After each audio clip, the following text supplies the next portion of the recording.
Mais avant, parlons d'une solution alternative.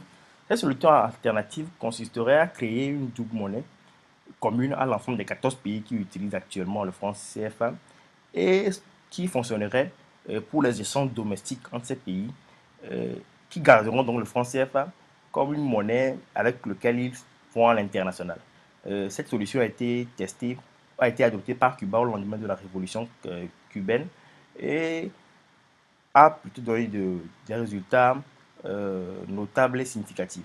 C'est-à-dire que les pays comme le Togo, le Bénin, la Côte d'Ivoire créeraient une monnaie qui serait une seconde monnaie qui ne serait utilisable qu'entre eux et les pays de l'actuel CEMAC, mais qui ne pourrait pas servir pour les échanges internationaux. Comme la plupart des échanges sont souvent domestiques à ces pays, cette monnaie pourrait souder un peu leur économie et les aider à avoir une économie plus florissante dans un premier temps, en attendant de mener la lutte pour maintenant faire tomber le franc CFA. Cette solution est une solution envisagée sérieusement parce qu'elle est applicable dans l'immédiat, contrairement aux solutions à la création de conditions matérielles pouvant aboutir à la construction ou à la création plutôt d'une monnaie unique africaine solide et forte.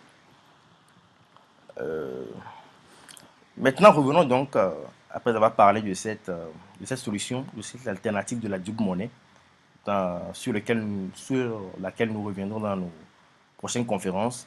Nous allons maintenant revenir à la lutte contre le franc CFA. Alors, la lutte contre le franc CFA ne doit pas juste prendre la forme de manifestations et de protestations sourdes contre le franc CFA.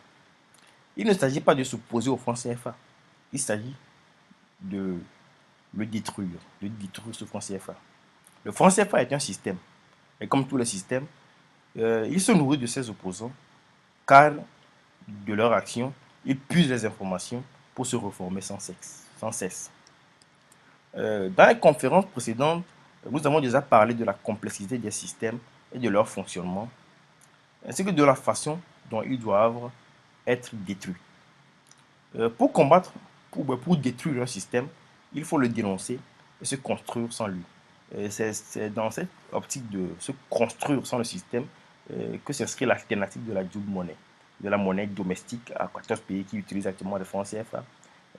Parce que si cette monnaie, avec le temps, les échanges prennent de l'ampleur, que cette monnaie se fortifie, et il en va de soi que le franc CFA disparaîtra. Ce que les décideurs politiques, les leaders d'opinion et les activistes africains doivent faire, c'est dénoncer le franc CFA auprès des populations. Il faut que des émissions télé, des conférences publiques, des campagnes de sensibilisation soient menées pour informer l'homme de la rue, la vendeuse du marché, le charpentier, le travailleur du secteur informel, le fonctionnaire de l'administration publique, l'étudiant, l'élève, bref, toutes les composantes de la population sur l'arnaque que constitue le franc CFA.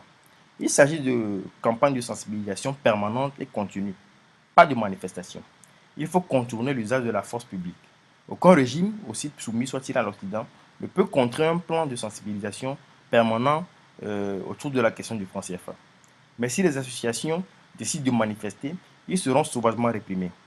Je m'adresse ici à tous ceux qui possèdent une association, une organisation non gouvernementale, un club, à tous ceux qui sont dans des positions de force dans leur ville ou dans leur région respective. Je les invite à organiser des rencontres, des séminaires, des conférences pour sensibiliser les populations autour de la question du franc CFA. Euh,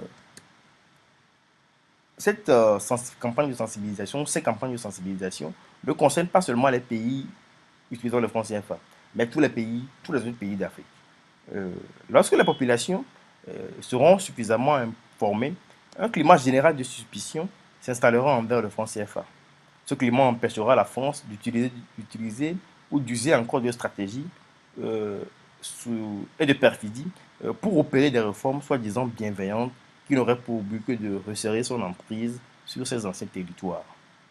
À côté de la dénonciation, les Africains doivent construire un autre système. Ce système doit être celui de l'unité africaine. La création d'un marché commun doit devenir la priorité. La construction d'une unité politique, une urgence. Si c'est un système dans lequel l'Afrique euh, possédait un marché commun et une unité politique, si un système plutôt, excusez-moi, si un système dans lequel l'Afrique possédait un marché commun et une unité politique est mise sur pied, le franc CFA s'effondrera de lui-même sans qu'aucune gigantesque protestation ne soit nécessaire. J'imagine que vous vous dites peut-être que tout cela est trop long, qu'il vaudrait mieux prendre les armes et déclarer enfin à l'oppresseur une guerre que nous aurons dû lui déclarer plus tôt, et à nous battre jusqu'à la mort pour amener l'ennemi à reconnaître notre indépendance d'une façon définitive, une bonne fois pour de bon. Mais dans les conditions actuelles, une guerre pourrait vite tourner au massacre. Les populations africaines, dans leur immense majorité, ressentent vis-à-vis de la France un sentiment mêlé de haine et de fascination.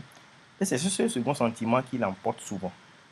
Et de plus, peu informées sur les véritables enjeux d'une telle guerre, ces populations risquent d'être les premiers opposants, les premiers obstacles.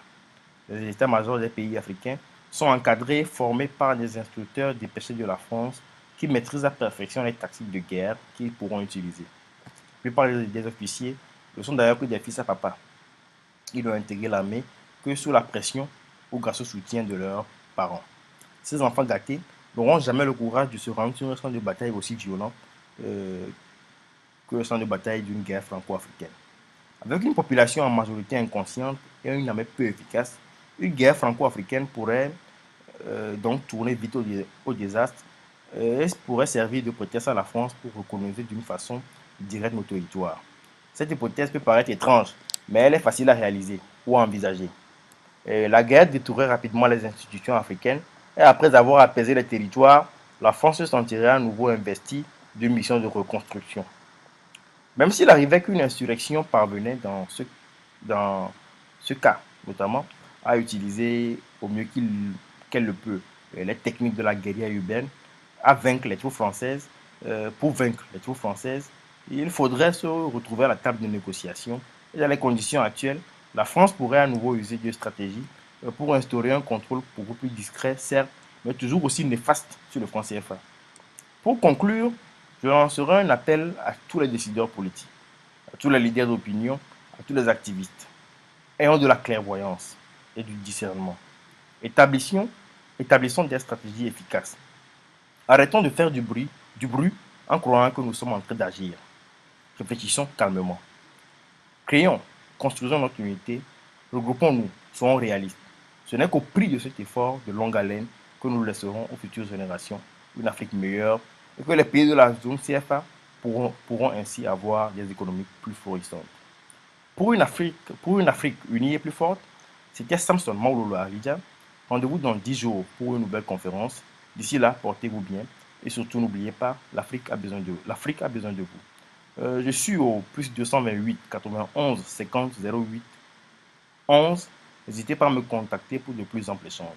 Merci.